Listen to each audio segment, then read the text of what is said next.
하나님 말씀 마가복음 13장 14절로 23절까지 말씀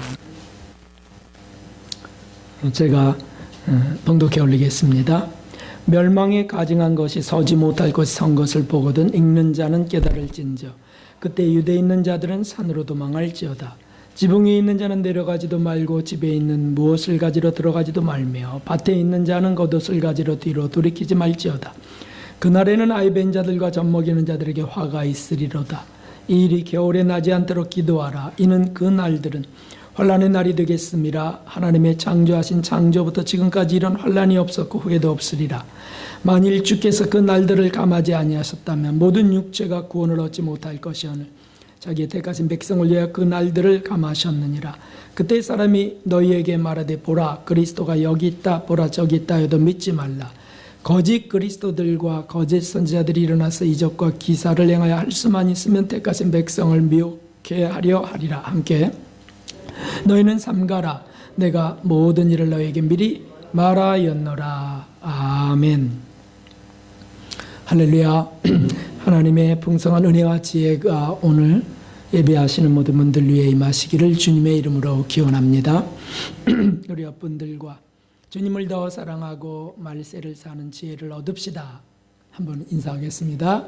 주님을 더 사랑하고 말세를 사는 지혜를 얻읍시다. 네. 오늘 본문 말씀은 7년 대환란 후 3년 반에 일어날 재앙에 대한 말씀입니다. 마지막 환란 때에는 인류 가운데 그 사단, 루시퍼가 합일된 사람이 나타난다. 그가 최대 적그리스도인데 그때 환란은 인류 역사 가운데 전에도 없었고 후에도 없을 전무후무한 최고의 환란이 될 것이다 하는 말씀이 오늘 말씀입니다. 19절에 그렇게 되어 있어요.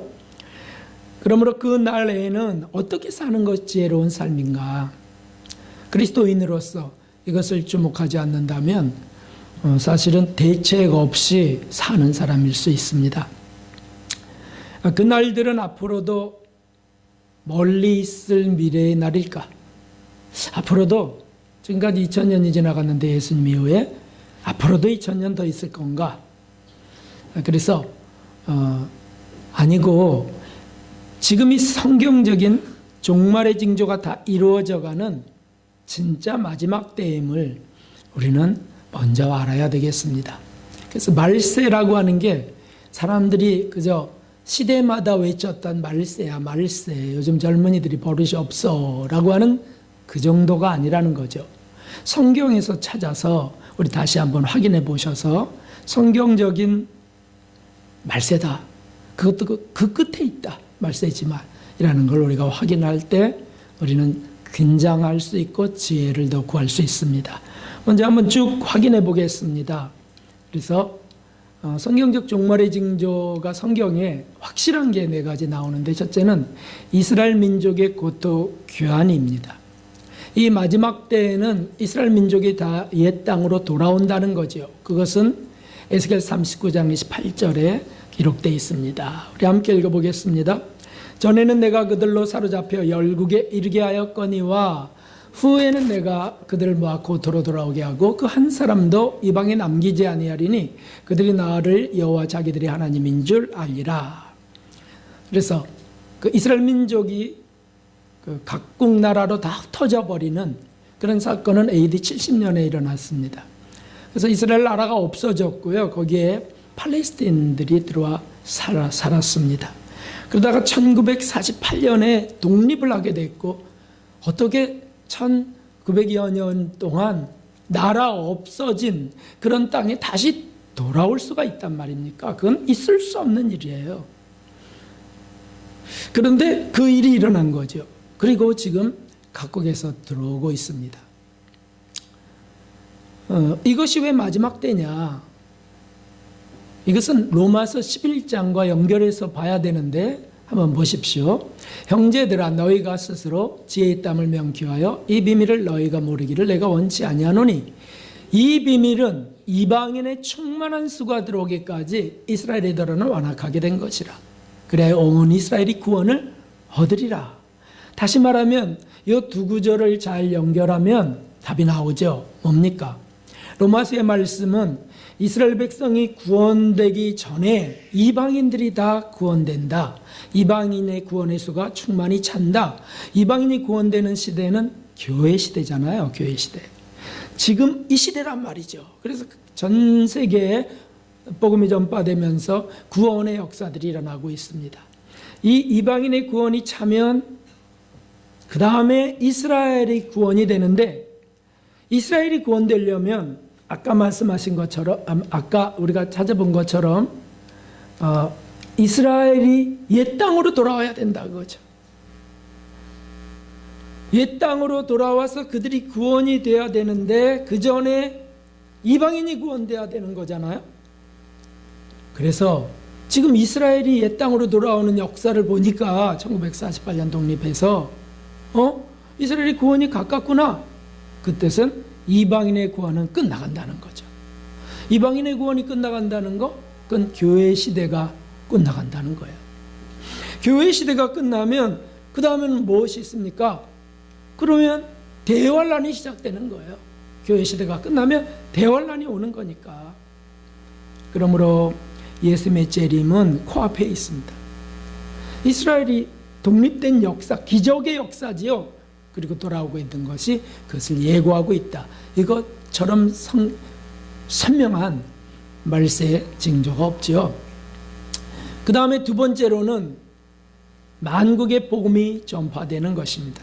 성경에 기록되어 있습니다. 마가복음 13장 10절에 함께 또 복음이 먼저 만국에 전파되어야 할 것이니라. 우리 지난주에 살펴봤습니다. 복음이 만국에 전파되어서 이방인의 구원이 꽉 차야 주님의 재림이 있는 거니까. 그런데 지금 만국에 복음이 다 전파되고 있습니다. 스마트폰 속에는 성경 앱이 있어서 누구든지 다 볼 수가 있습니다. 한 사람 한 사람에게 다 들어가야 될까요? 아니요. 그 나라에 들어가고 그 불모지에 들어가고 하면서 복음이 전파되는 거죠. 이방인의 구원을 위하여. 지금 그런 시대입니다. 세 번째 또 징조가 있습니다. 그것은 적그리스도가 준비되고 있다는 것을 우리가 확인할 때 정말이구나 알 수 있습니다. 요한계시록 13장 1절에 보면은 함께 읽어봅니다. 내가 보니 바다에서 한 짐승이 나오는데 뿔이 10이요 머리가 7이라. 그 뿔에는 10 면류관이 있고 그 머리들에는 참남한 이름들이 있더라. 아멘.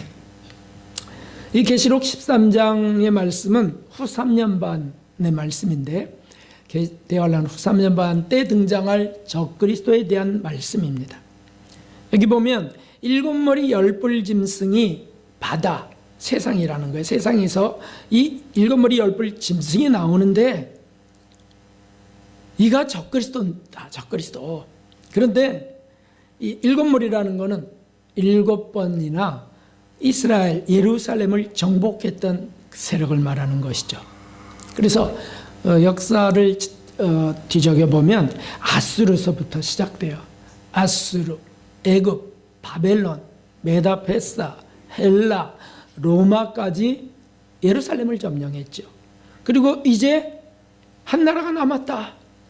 그게 7번째 머리 속에 있는 7번째 붙어있는 10뿔 짐승의 10뿔의 나라예요. 10뿔은 10나라라는 것이죠. 열왕. 그래서 7번째 이스라엘 예루살렘을 지배할 나라, 지배할 그 권세는 10나라에서 나온다. 열왕의 시대. 그래서 이게 바로 지금 옛 로마 영토에서 지금 형성된 유럽 공동체일 수밖에 없다. 이 땅에서 나온다고 다니엘서에 되어 있는데 그 땅이 로마 시대의 땅이거든요. 그래서 적그리스도가 나올 준비가 지금 다 되었습니다. 그래서 이 유럽 공동체가 뭉치기 시작한 것도 1948년이에요. 이스라엘의 독립도 1948년이지만 그러므로 지금 이 시대는 마지막 때다. 다 준비되고 있구나 라고 하는 걸 알 수가 있습니다. 그리고 네 번째로는 교통과 지식이 고도로 발달한다고 성경은 기록하고 있습니다. 함께 읽어보겠습니다. 다니엘아, 마지막 때까지 이 말을 간수하고 이 글을 봉함하라. 많은 사람이 빨리 왕래하며 지식이 더하리라. 아멘. 마지막 때에는 이러한 일들이 이루어진다라고 하는 것을 예고했는데, 그 중에 하나가 여기 마지막 때는 많은 사람이 빨리 왕래하며 지식은 더해질 것이다. 교통수단, 지식 이런 것들이 고도로 발달하게 될 것이라는 거예요. 지금 마지막 때라면 이것도 응해야 되는데 지금 그런 시대이죠. 그래서 사실은 이 교통과 지식이 고도로 발달하면서 각종 공해물들이 쏟아지고 있습니다. 오존층이 파괴되는 것도 그 하나입니다. 기후이상 등이 나타나고 있습니다. 강, 바다, 땅 할 것 없이, 대기할 것 없이 지금 전 세계에 가뭄 재앙이 준비되고 있다는 뜻이에요.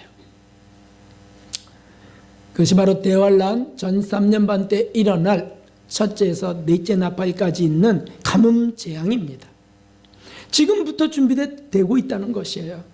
그래서 이제는 어떻게 할 수가 없어요. 쏟아지는 쓰레기를 어떻게 할 수도 없고요. 이제는 우리 땅에는 묻을 수 없다 그러고 이 나라에서 저 나라를 파밀고 거기서는 또 데모가 일어나고 해갖고 어떻게 할 수가 없어요.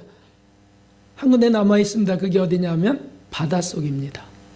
그래서 바다에 슬쩍슬쩍 버리는 것도 지금 감시하고 있어요. 바다에 원자로에서 나온 그 오염된 물도 흘러들고 있습니다. 모든 게 사실은 다 문제가 되고 있어요. 대환란이 준비되고 있는 마지막 때인 것이죠. 자, 다시 한번 우리 이 성경의 4가지 확실한 징조들을 우리 한번 보겠습니다.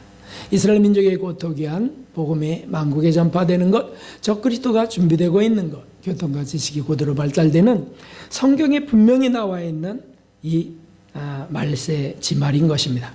이러한 종말의 때에 말세를 사는 지혜는 무엇일까요? 이게 오늘의 이제 초점이죠. 지금 종말이라면 말세를 사는 지혜는 무엇일까? 지난 시간에 첫 번째 시간 가졌고 지금 두 번째 시간을 갖습니다. 오늘 본문 말씀에서 우리가 찾을 수 있습니다. 말세를 사는 지혜는 무엇인가? 첫 번째는 적그리스도 때의 특성을 우리가 알아야 된다는 거죠. 적그리스도 때의 특성. 14절에서 16절까지 한번 보십시오. 다시 한번 보겠습니다.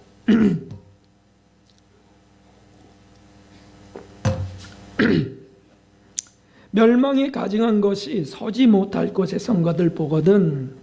이거는 사실은 다니엘 선지자에게 예고하신 다니엘이 말한 바 멸망에 가증한 것, 적그리스도의 우상을 말합니다. 그것이 거룩한 곳에 선 것, 서지 못할 곳에 선 것, 예루살렘에 세워질 것이라는 거예요. 그럴 때 유대에 있는 자들은 산으로 도망할지어다. 지붕 위에 있는 자는 내려가지도 말고, 집에 있는 무엇을 가지러 들어가지도 말고, 밭에 있는 자는 겉옷을 가지러 뒤로 돌이키지 말지어다. 다시 말하면 이 적그리스도 시대의 이 환란은 대단히 긴박하게 일어날 것이다. 급히 이루어질 것이다라는 뜻이에요. 그래서 이 후 3년 반 때 등장할 최대의 적그리스도는 성도들을 극심하게 핍박할 자입니다. 사실 전 세계에 존재했던 그리스도인들을 핍박했던 그 시대들 어느 것 하나도 그 적그리스도의 때와 비교될 수 없습니다. 전무후무하다 그랬거든요. 그러니까 로마의 황제들의 핍박, 아우슈비츠 그 가스실의 그 핍박, 이런 건 비교가 안 되는 일이 후 3년 반 때 있을 것이다. 그러므로 그때 너희가 주춤거리지 마라. 무조건 빨리 피해라. 거기서 나오라 라고 하는 거예요. 마치 소돔성의 멸망 때처럼 뒤돌아보지 말고 탈출하라.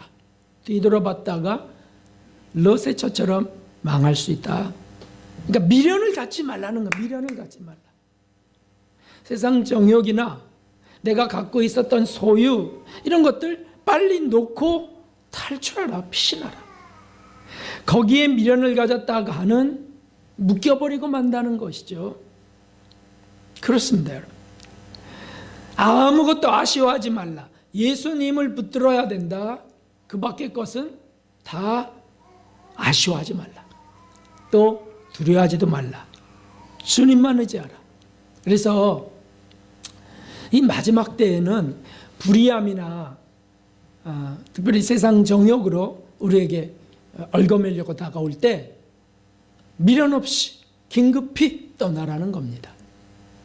사실 오늘날 주의 종들이 왜 재물에 묶이고 왜 음란에 묶이고 그럴까요?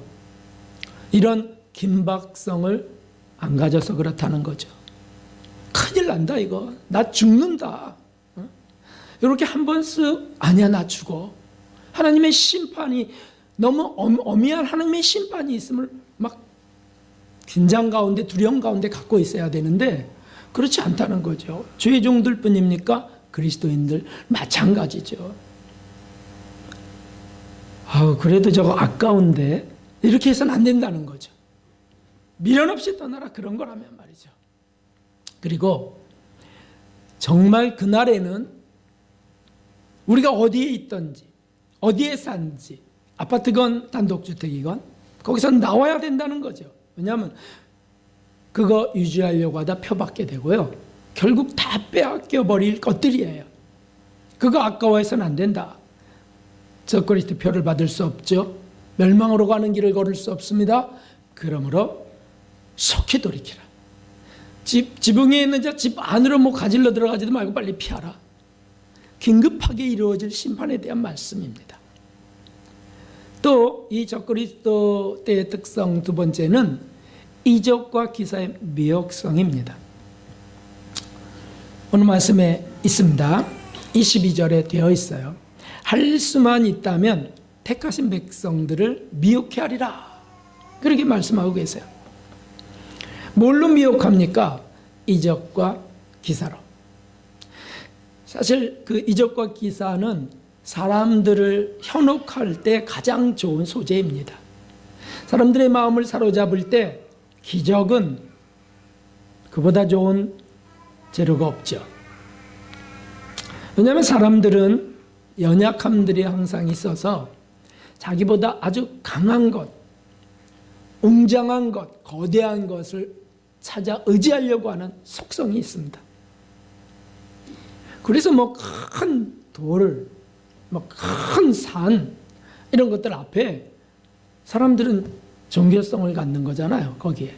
그래서 뭐 성황당에 정화수 떠놓고 빌고 뭐 하는 이유가 다 그런 것들이에요. 그러니 그런 사람들에게 환난 때에 무엇으로 미혹하겠습니까? 그런 기적으로 미혹한다는 거죠. 사람들은 그런 이적을 보며 하나님의 능력이라고 쉽게 믿습니다. 그렇지만 여러분, 적그리스도 속에 들어간 합일된 사단 루시퍼도 그런 기적을 일으킬 수 있습니다.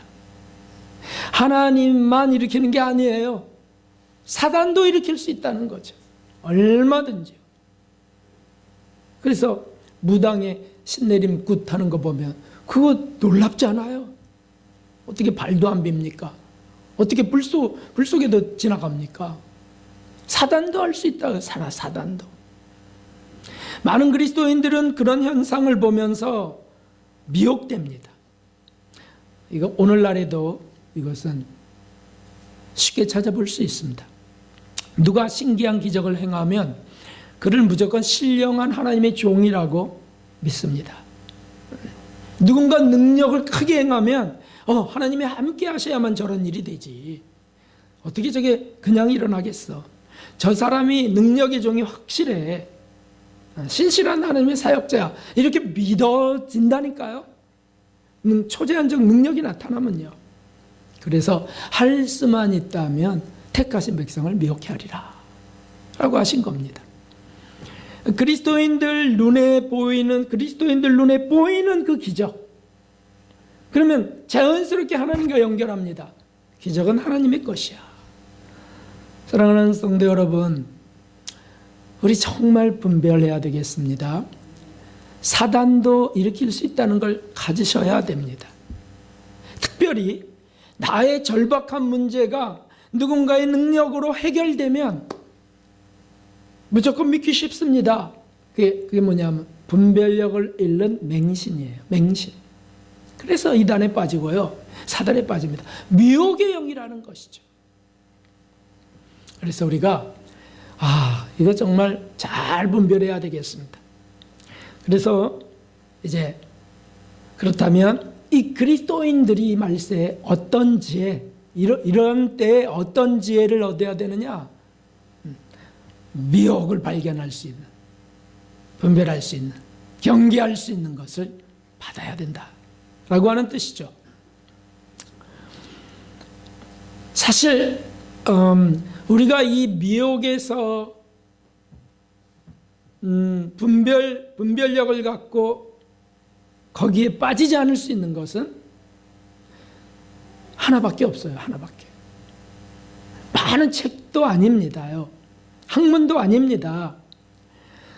오직 예수님이요, 오직 성경의 진리입니다. 할렐루야. 오직 예수님과 성경의 진리예요. 성경에 물론 수많은 기적이 있지만 이 성경의 기적들은 다 회개와 구원을 이루기 위한 것들이었습니다. 천성길 가는데 필요한 이적들이었어요. 죄를 고백하는 데 필요한 기적들이었어요. 자신의 정욕적 욕망을 구하여 얻으려는 그런 것들이 아니었다는 거예요.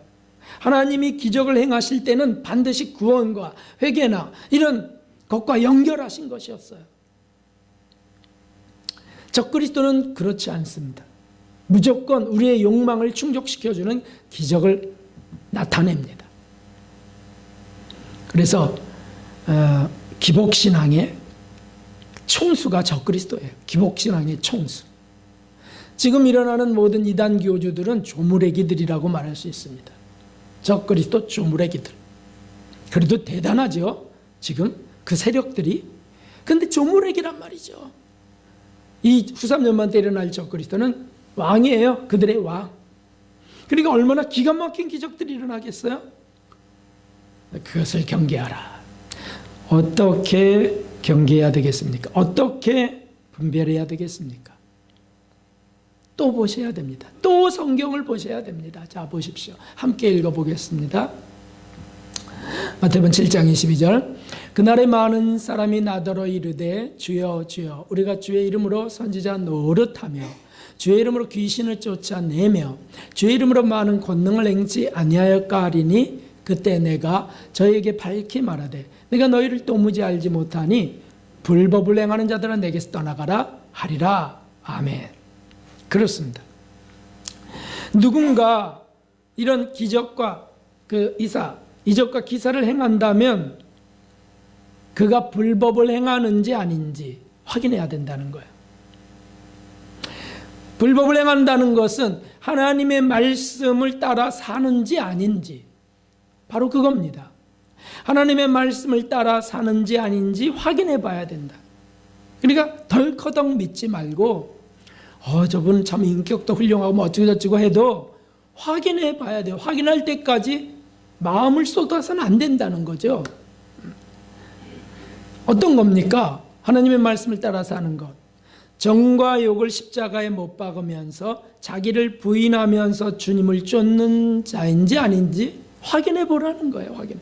말이나 나타나는 능력만 보지 말고 정말 십자가의 고난을 감수하면서 그렇게 가려고 하느냐.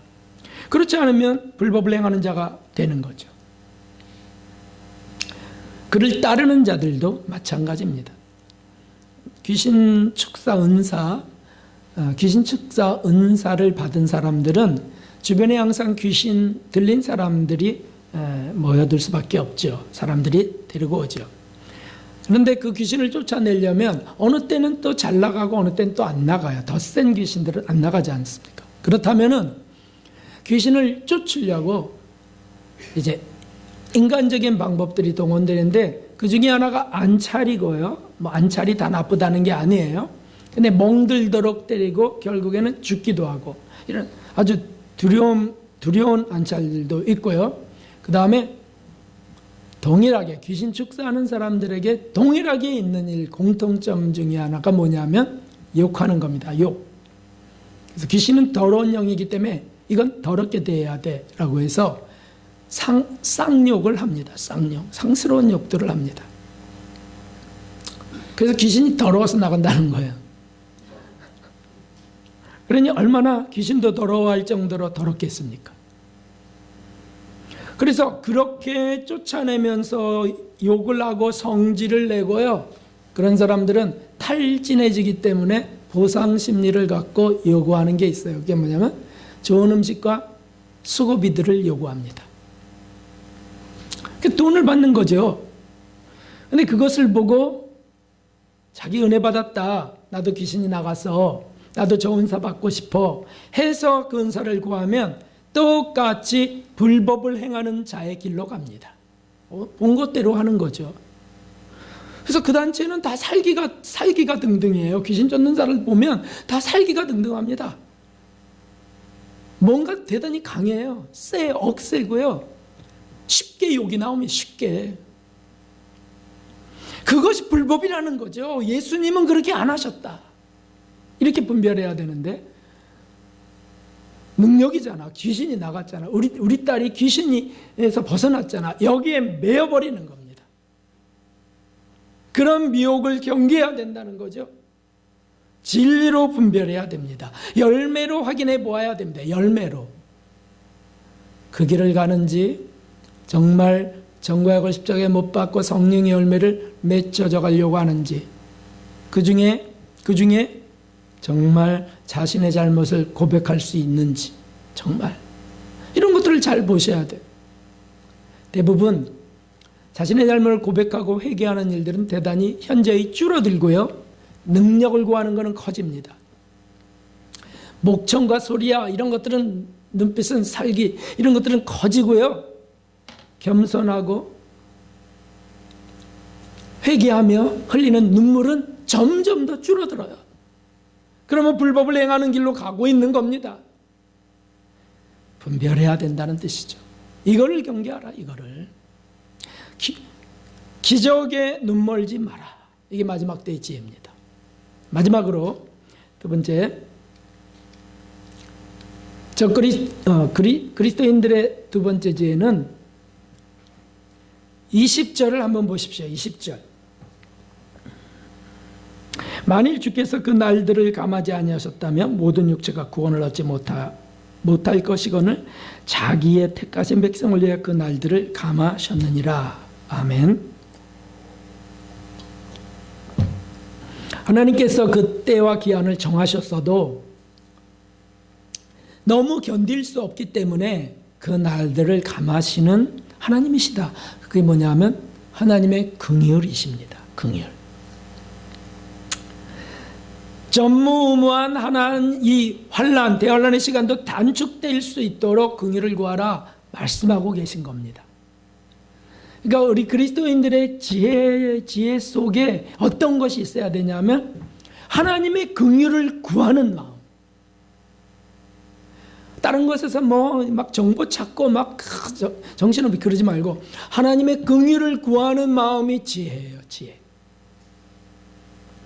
적그리스도의 미혹과 후 3년반의 환난을 견딜 수 있도록 긍휼을 구하라. 사단을 이길 수 있도록 긍휼을 구하라. 이것이죠. 이거는 그때만이 아니죠. 지금도 매우 중요한 은혜 받는 기본 원리입니다. 원리. 우리가 하나님의 긍휼을 구하지 않고 하나님의 긍휼을 받지 않고 여러분 우리가 무엇을 견딜 수 있을까요? 하나님의 긍휼 없이 그 은혜 없이 우리가 무엇을 이기고요, 우리가 무엇을 얻을 수 있겠습니까? 진리에 대한 것이 무엇을요? 긍휼을 구하라는 긍휼. 자, 긍휼이 무엇이라고요? 주님 긍휼히 여기시옵소서. 주님 저를 불쌍히 여기시옵소서. 이게 긍휼이에요. 긍휼은 하나님이 우리를 긍휼히 불쌍히 여기시는 거. 불쌍히. 가엾다. 참 불쌍해. 저를 어떻게 도울까? 이게 긍휼입니다. 하나님의 긍휼은 사실은 우리의 다급한 문제들을 해결해 주시는 근원입니다. 우리가 간절히 막 안타까워서 구할 때 우리에게 그 은혜가 임하고 어떤 진짜 기사와 이적이 일어나면 그건 긍휼 때문이, 하나님의 긍휼 때문에, 우리가 의로워서 그런 게 아니고요. 우리 육신의 고통이나 마음의 상처, 트라우마 이런 것도 하나님의 긍휼을 얻어서 치료되는 겁니다. 자, 이제 성경 구절을 여러 개 보려고 합니다. 잘 연결해 가봅시다. 함께 읽어보겠습니다. 내가 말하기를 여호와여 나를 긍휼히 여기소서, 내가 주께 범죄하였사오니 내 영혼을 고치소서 하였나이다. 다윗의 고백입니다. 그가 끔찍한 죄를 범하고 다시 하나님 손에 일으켜지는 역사는 하나님의 긍휼을 구함이었습니다. 그 까닭이었어요. 그 다윗에게 생애 가운데 가장 중요한 기도는 이것이었다는 거죠. 저를 긍휼히 여겨주세요. 긍휼히 여겨주세요. 또 한 구절 함께.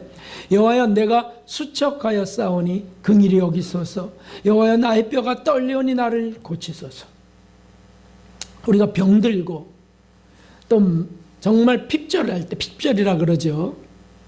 실제로 뺏싹뺏싹 말라갈 때, 그때도 역시 저를 긍휼히 여겨 주소서.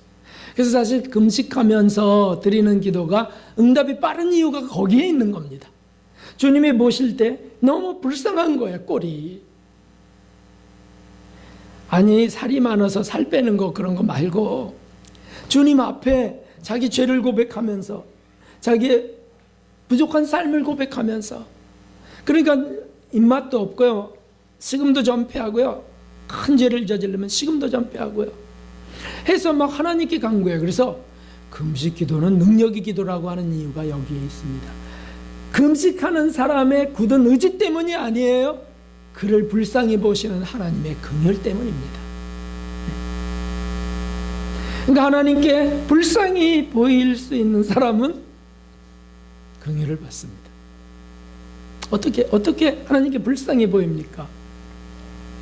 그래서요, 하나님의 심판의 말씀이 있을 때 그 앞에서 걸음도 조심조심 걸으면서 수염도 깎지 않으면서 베옷을 입고요, 그렇게 걸어간 왕은 살았잖아요.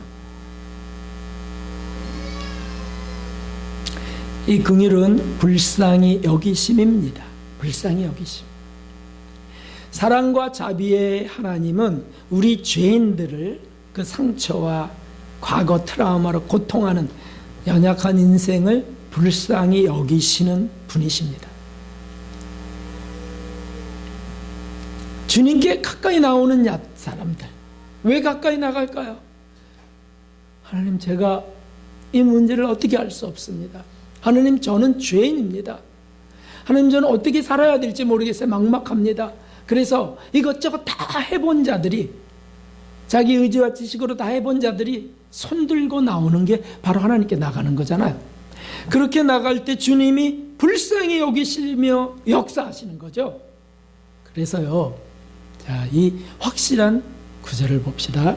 긍휼이라는 게 어떤 건지 선명히 볼 수 있어요. 시편 103편 시작. 아비가 자식을 불쌍히 여김같이 여호와께서 자기를 경외하는 자를 불쌍히 여기시나니. 자식이 울 때 왜 달려갑니까? 저기 하늘이 어머니, 하늘이가 울 때 왜 달려가요?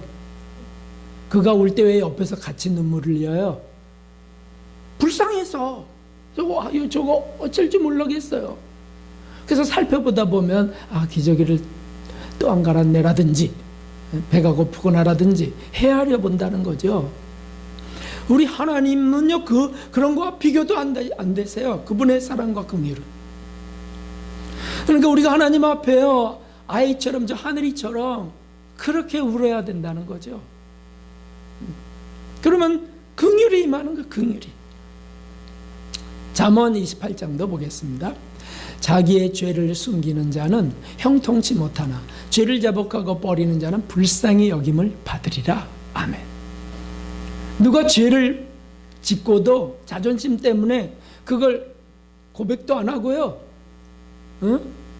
뉘우치지도 않아요. 그 사람 앞에서 보땡깁니다. 그런 사람은 어떻게 긍휼을 받겠어요? 그러니까 갇혀 있는 겁니다. 그 죄의 사슬 속에 갇혀 있어요. 그 죄를 고백하는 자들, 하나님 저는 정말 이렇게 용기도 없지만, 하나님, 제가 이렇게 큰 죄 가운데, 미움 가운데 묶여 있습니다. 주님, 저를 불쌍히 여기세요. 그렇게 막 간절히 나가면 주님의 긍휼을 불쌍히 여기신다. 그래서 예수님도, 지금까지 구약을 살펴봤는데, 예수님도 그 긍휼하심으로 사실 우리를 불쌍히 여기사 치료하셨던 것들이 있습니다. 예수님의 치료는 몽땅 다 하나의 예외도 없이 긍휼하심 때문이에요. 우리를 불쌍히 보셔서. 확인해 보겠습니다. 함께. 예수님께서 나오사 큰 무리를 보시고 불쌍히 여기사 그 중에 있는 병인을 고쳐주시니라. 예수님이 이렇게 보시면 측은하게 느끼셨어요. 불쌍하셨어요. 그래서 고치시는 겁니다. 사람들은 막 더러워, 왜 여길로 와, 이러고 막 하는데 주님은 그를 가까이, 그래서 치료하십니다. 가나안 스로보니게 여인에게 그가 나와서 소리질러 막 뭐라고 했습니까? 주 다윗의 자손이여, 나를 불쌍히 여기소서. 내 딸이 흉악히 귀신 들렸나이다. 나를 불쌍히 여기소서. 지금 하늘이가 그렇게 지금 외치고 있는 거죠. 불쌍히 여기소서, 불쌍히 여기소서. 그럴 때 주님이 치료하세요. 또 여리고성 바디메오도 나사렛 예수시란 말을 듣고 소리질러 가로되 다윗의 자손 예수여, 나를 불쌍히 여기소서. 그러니까 앞서가는 자들이 저를 꾸짖어서 잠잠하라 그랬어요. 그때도 더욱 심히 소리질러서 다윗의 자손이여, 나를 불쌍히 여기소서, 불쌍히 여기소서. 그래서 치료하시는, 그래서 눈을 뜨게 하신다고요. 성전 앞에 세리는 어떻게 기도했습니까? 성전에도 못 들어가고 죄인이니까 멀리 서서요, 감히 눈을 들어서 우러러보지도 못해요. 너무 부끄러워서. 그래서 가슴 치면서 하나님이여 불쌍히 여기시옵소서, 저는 죄인으로서이다. 그럴 때 그가 의롭다함을 잊고 집으로 돌아가느니라. 그렇게 하시는 분이 하나님 예수 그리스도세요. 사도 바울도 그 긍휼하심 때문에 이방의 사도가 된 거예요. 이방의 사도가. 사도 바울이 고백합니다. 함께 읽어보겠습니다. 그런즉 원하는 자로 말미암음도 아니요, 다른 박질하는 자로 말미암음도 아니요, 오직 긍휼히 여기시는 하나님으로 말미암음이니라. 아멘. 모든 구원, 모든 치료, 모든 기적, 긍휼 때문이다. 하나님의 긍휼. 그 넉넉한 긍휼 가운데 우리가 어찌 나아가지 않아야 되겠냐는 거죠. 그러면 우리가 뭐 실패하거나 실수하거나 속상한 일이 생기거나요, 인격적 모독을 겪거나 또는 남의 인격을 아프게 했다든지 뭐 할 것 없어요. 주고받는 모든 것 가운데 우리가 기도할 것, 우리가 정말 구할 것은 하나님의 긍휼이에요. 긍휼. 하나님 불쌍히 여겨주세요. 제 인격이 이렇게 미숙합니다. 못됐습니다. 하나님, 저는 이런 단점이 있습니다. 왜 제 입은 이 모양일까요? 왜 혀는 이렇게 독살스러운 것들이 있습니까? 왜 찌릅니까? 오 주님 불쌍히 여겨달라. 그렇게 긍휼히 여겨달라고 간절히 세리처럼 구하는 자를 치료하시고 그를 바꿔가시는 것입니다. 왜 이렇게 나는 안 바뀌는지 모르겠어요 라고 하는 마음이 있으시겠죠?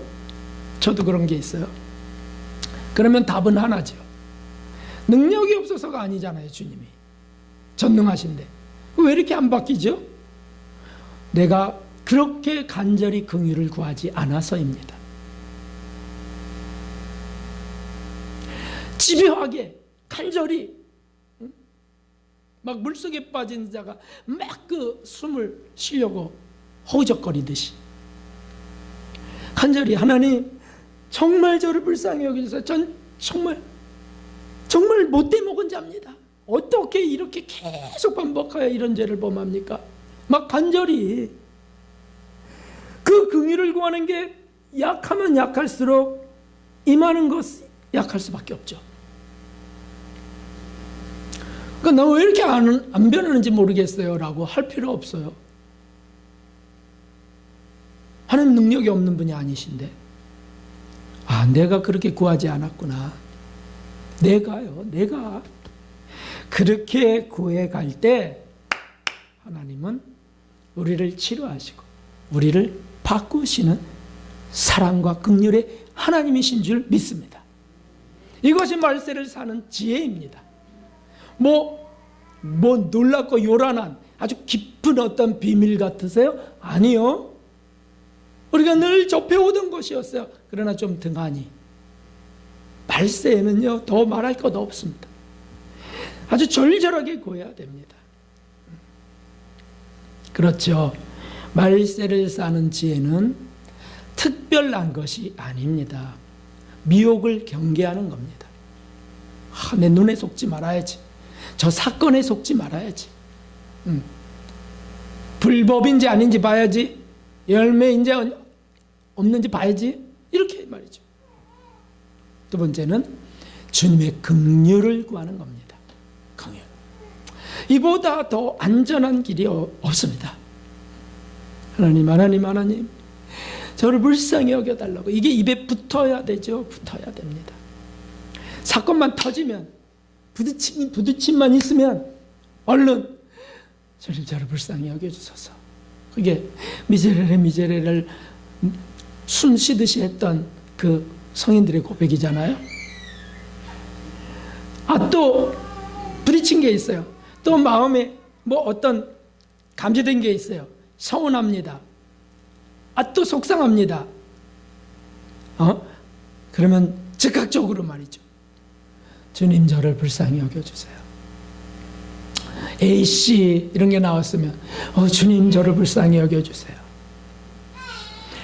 이것이 말세를 사는 지혜입니다. 얼마나 강조하고 또 강조하시는 거겠습니까? 저보다 더 심하게 구해야 됩니다. 주여 긍휼히 여기시옵소서.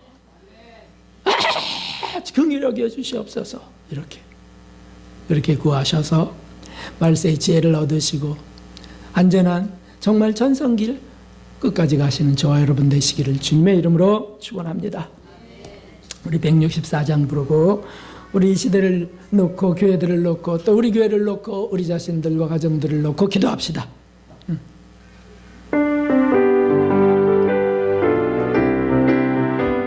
우리 박수하면서 하겠습니다. 오랫동안 의대하던 전율왕국 이를 때 주의 신부름으로 늘 올라가겠네. 항상 기도하면서 준비 없이 우리 주님 세상 다시 오시네. 우리 주님 세상 다시 오시네. 아멘. 할렐루야. 주님 다시 오시네. 마귀 열박하고 세상 다시 오시네. 할렐루야. 주가 다시 오시네. 그때 모든 성도들의 기도 응답되리니 하나님을 모르는 이 존재만이 없으리. 모든 질병 근심 고통 눈물 없이 하시리. 우리 주님 세상 다시 오시네. 아멘. 주님 세상 다시 오시네. 할렐루야. 주님 다시 오시네. 악한 마귀 열박하고 세상 다시 오시네. 우리 주님 세상 다시 오시네. 주의 구속함을 얻는 천만 성도 일제히 거룩한 산시온 성의 이쁨으로 모으니 화평함과 인애로서 세상 다시 오시네. 우리 주님 세상 다시 오시네. 아멘 아멘. 세상 다시 오시네. 아멘 아멘. 할렐루야. 주 다시 오시네. 악한 마귀 열박하고 세상 다시 오시네. 할렐루야. 주가 다시 오시네. 아멘. 새로운 전왕도 기를 때 그곳에 지하 고통 이겠네. 천만 성도 간절하게 주를 우대하고 우리 주님 세상 다시 오시네. 우리 주님 세상 다시 오시네. 아멘 아멘. 야 주님 다시 오시네. 악한 마귀 돌아가고 세상 쓰시네. 할렐루야 주나 다시. 주님 한번 크게 부르고 함께 뜨겁게 기도하겠습니다.